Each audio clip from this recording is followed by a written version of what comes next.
अपने बच्चे को दवा देना कभी-कभी थोड़ा मुश्किल लग सकता है ना? तो आज हम इसी प्रक्रिया को आसान बनाने वाले हैं ताकि हर बार दवा देते समय एक कॉन्फिडेंस रहे कि सब कुछ सही हो रहा है। ये एक ऐसी चिंता है जो हर माता-पिता को होती है। जब बच्चा बीमार होता है तो बस एक ही चीज मन में होती है कि उसे सही दवा सही मात्रा में मिले, और यहीं पर एकदम सटीक होना सबसे ज्यादा जरूरी है। तो चलिए शुरू करते हैं। हम इन आम बीमारियों पर एक एक करके बात करेंगे ताकि इनका सामना पूरे आत्मविश्वास के साथ किया जा सके। सबसे पहली और सबसे जरूरी बात, बच्चों को दवा देने का एक सुनहरा नियम है। यहाँ पे सबसे मुख्य बात यह है कि उम्र से ज्यादा बच्चे का वजन जरूरी है। बच्चे का वजन ही वो पैमाना है जिससे दवा की सुरक्षित और असरदार डोज तय होती है। चलिए अब उस सबसे आम वजह की बात करते हैं जिसके लिए दवा दी जाती है, यानी बुखार। जब हल्के बुखार या दर्द की बात आती है तो पैरासिटामोल सबसे पहली पसंद होती है। इसकी सही डोज पता करने के लिए बस इन 4 आसान स्टेप्स को फॉलो करना है। चलिए इसे एक असली उदाहरण से समझते हैं। आप देख सकते हैं कि ये कैलकुलेशन कैसे काम करता है। एक बहुत जरूरी बात, हमेशा दवा की बोतल पर उसकी कॉन्सेंट्रेशन जरूर देख लें, क्योंकि इससे दी जाने वाली दवा की मात्रा काफी बदल सकती है। लेकिन अगर बुखार बहुत तेज हो तो क्या? ऐसी स्थिति में NSAIDs के बारे में सोचा जाता है, जो अक्सर पैरासिटामोल के साथ कॉम्बिनेशन में आती हैं, क्योंकि उनके काम करने का तरीका अलग होता है।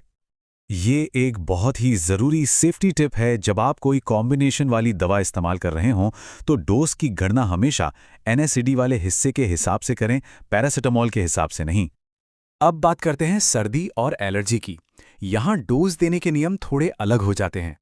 यहाँ एक बड़ा अंतर है। बुखार की दवा के ठीक उलट, ज़्यादातर एंटीहिस्टामिन की डोज वजन के बजाय उम्र के हिसाब से तय होती है, और जैसा कि आप देख सकते हैं, हर दवा के लिए उम्र की सीमा बहुत सख्त है।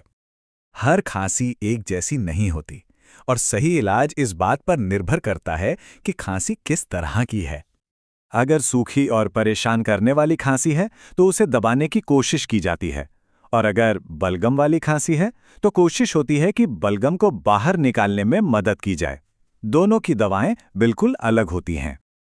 अब कुछ बहुत ही जरूरी सुरक्षा नियमों पर ध्यान देते हैं जिन्हें हमेशा याद रखना चाहिए। ये नियम कभी नहीं भूलना है। 6 महीने से छोटे बच्चों को कभी भी NSAIDs नहीं देनी चाहिए। इस उम्र में बुखार के लिए सिर्फ पैरासिटामोल ही सुरक्षित विकल्प है।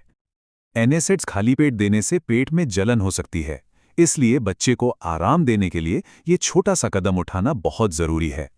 चलिए जल्दी से 3 और जरूरी बातों पर नजर डालते हैं। दवा कैसे दें, उल्टी होने पर क्या करें, और नेजल स्प्रे के बारे में। और आखिर में बात करते हैं एंटीबायोटिक्स की। ये बहुत ताकतवर दवाएं हैं, लेकिन इनका इस्तेमाल हमेशा डॉक्टर के कहने पर ही होना चाहिए। तो यहाँ सबसे जरूरी बात यह है कि एंटीबायोटिक्स आम सर्दी जुकाम जैसी वायरल बीमारियों पर कोई असर नहीं करती। इनका इस्तेमाल सिर्फ डॉक्टर ही तय करते हैं, वो भी बैक्टीरियल इन्फेक्शन के लिए, जैसे कि गले का इन्फेक्शन या निमोनिया। जब डॉक्टर एंटीबायोटिक लिखते हैं तो उसकी डोज भी वजन के हिसाब से ही तय होती है। इसके कुछ आम उदाहरण हैं अमॉक्सिसिलिन कॉम्बिनेशन, एजिथ्रोमाइसिन और सेफेपोडॉक्सिम। तो पूरी बात का सार ये है, अगर बस 3 बातें याद रखनी हों तो वो ये हैं: हमेशा वजन के हिसाब से डोज निकालें, बोतल पर कॉन्सेंट्रेशन दोबारा चेक करें, और उम्र से जुड़ी सभी चेतावनियों का सख्ती से पालन करें। इस जानकारी के साथ आप अपने डॉक्टर से बेहतर तरीके से बातचीत कर सकते हैं। आप अपने बच्चे की सेहत का ध्यान रखने की इस यात्रा में एक ज्यादा आत्मविश्वासी और असरदार साथी बन जाते हैं, और ये सुनिश्चित करते हैं कि उसे सबसे अच्छी देखभाल मिल रही है।